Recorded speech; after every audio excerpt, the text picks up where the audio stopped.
আসসালামু আলাইকুম। অসংখ্য ধন্যবাদ ভাইজান আপনাকে কথা বলার সুযোগ করে দেওয়ার জন্য। তো সর্বপ্রথমে জানতে চাচ্ছি ভাইজান আপনি কেমন আছেন? আলহামদুলিল্লাহ, আপনি তো ভালো আছেন। আলহামদুলিল্লাহ যে আল্লাহ আপনাকে ভালো রেখেছে। তো ভাইজান আপনার নামটা জানতে পারি? আমার নাম তানজু মণ্ডল।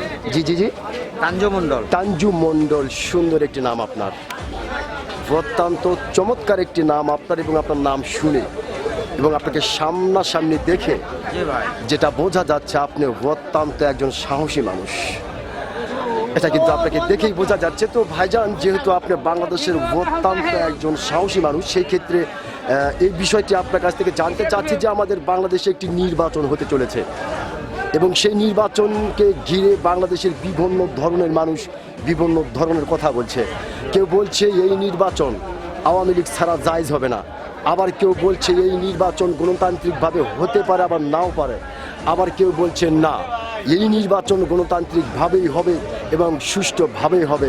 তো আপনি একজন বাংলাদেশের সচেতন নাগরিক হিসাবে এবং বাংলাদেশের অত্যন্ত সাহসী মানুষ হিসাবে আপনার কাছ থেকে জানতে চাই যে আপনি কোনটা মনে করেন? আমি আওয়ামী লীগ ছাড়া ভোটে হবে না ভাই, দেশে আওয়ামী লীগ ছাড়া ভোট হবে না, ভোটই হবে না, ভোট দিতেই যাব না। ভোট দিতেই যাবেন না।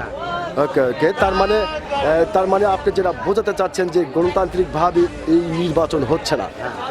না, নির্বাচন একচাটিয়া ভাবে নির্বাচন হবে না তো।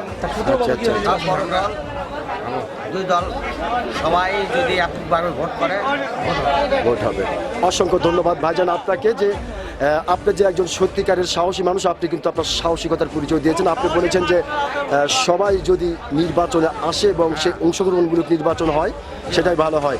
অসংখ্য ধন্যবাদ আপনাকে। আমি আশা করতেছি আপনার এই কথাটি বাংলাদেশের অনেক মানুষের হৃদয়ে গাঁথা থাকবে। ধন্যবাদ আপনাকে।